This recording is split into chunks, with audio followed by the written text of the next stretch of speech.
Daniel Craig says he won't leave kids his fortune. Well, does he still? Sometimes it would be he's maybe already gone through it, because some of those actors, and there's others that have really great careers and blockbusters, and they just don't have the money. Nicolas Cage comes to mind on that. He's like made some not so good decisions. The ones that did the Disney pirate movies. Johnny Depp. Yeah, he's not another one. But Daniel Craig here looks like he's been keeping his money. They're showing he's around $160 million. He's done some movies, but I think those Bond movies, I think he's done 5 of those. People seem to like those, yeah. Yeah. Hey, I'm a big fan, and I'm a big fan of Daniel Craig in that role. I think he's been one of the best ever at that. And they kind of note him the Knives Out actor. I guess that's the most recent one that's been out on. That was a Netflix movie. I'm not so sure. I didn't watch it because it didn't have Bond attached to the title. So he said, I don't want to leave great sums to the next generation. I think inheritance is quite distasteful. My philosophy is to get rid of it or give it away before you go. Now, Craig shares his older daughter, Ella, with his ex-wife, Fiona, and a younger daughter with his second wife, actress Rachel Weisz. So he's got a couple kids out there, it looks like, and he's worth $160 million and finds inheritance distasteful.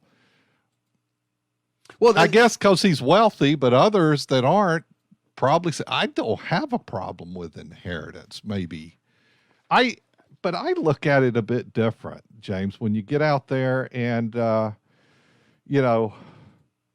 he's racked up a hearty chunk of change over his film time. And they also note in the article here on Fox that Ashton Kutcher also spoke out against leaving his kids large sums of money. He appeared on the Armchair Expert podcast back in 2018 and said, my kids are not getting like big. I'm not setting up a trust for them. We'll end up giving the money away to charity or various things. So he was another one that's on board of not leaving the money behind. They'll give it away. I don't quite agree with that way. Now and if you're giving it to charity, are you not giving to kids because it will ruin them? Well, look, let's think about it this way. Daniel Craig, Ashton Kutcher, both of them, what's their life expectancy? Late 80s. Okay, so maybe if they're looking at their kids being young now, those kids, they give me a hard time every day. They don't listen to me, they don't always do their homework on time.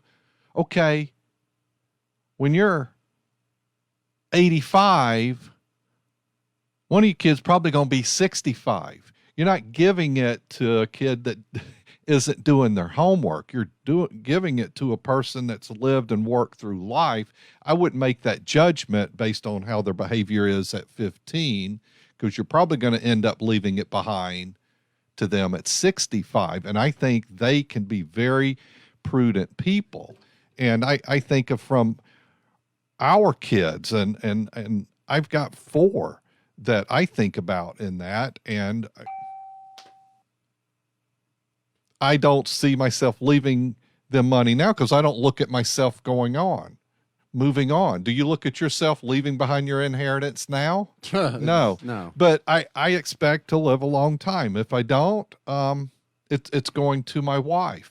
And if we both move on, what we have is going to end up with the kids. Now, I don't have $160 million to leave behind, but that would be pretty cool if I did. But with that said, my expectation and how we teach and raise our kids are with a business mindset and to make good decisions. So I look at that a little bit different. And maybe if I had that kind of money, yeah, I want to do some charitable things and all, but I'm not I want to give it all away. And you might not be able to give it to anybody else or them, because from one sense, you may need that money. And that's a careful thing. You have to be careful with that, because you might need that money down the road. So don't get in the mindset of giving it away, too much of it too early, or even to the kids. You have a thought? It sounds too noble to be true. It sounds great. It sounds like, oh, money's not important, or we're not wrapped up in such material things. I wouldn't dare do that. And the fact that there's a philosophical backing behind this. Okay, let me go ahead and throw out some math here. Daniel Craig's worth $160 million now. Let's say he's worth $100 million. You know, by the time he starts giving this all away, he can give away 99% of his money and still have $1 million to leave to his kids. And so, proportionately speaking, he's not leaving all this money to his kids, but he's still setting them up really nice. Aren't you at least going to make sure they have a nice house, and like your grandkids' college is paid for, you pay off the student debts if they have any at that point? I mean, you really going to leave them hanging? You're not going to give them a little bit of a cushion? See, there's where my skepticism comes from.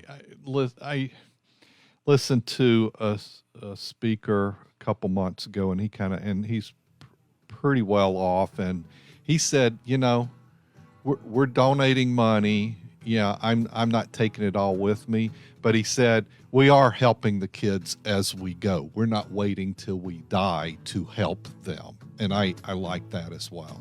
Daniel Craig, his philosophy is get rid of it or give it away before you go. How do you give it away before you go? Because you going to still need some, because you haven't gone yet. If you gave it, you see what I'm getting at? But it is all going away after you die, because you can't take it with you.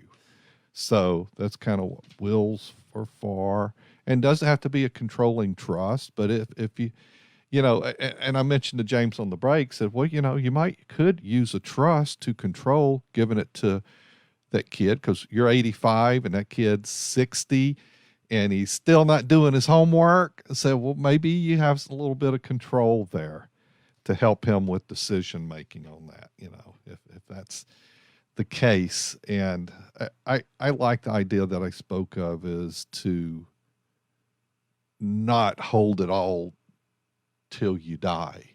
And yeah, you can go ahead and do some things with it, but it's important to maintain adequate funds, because you may need more longer than you think.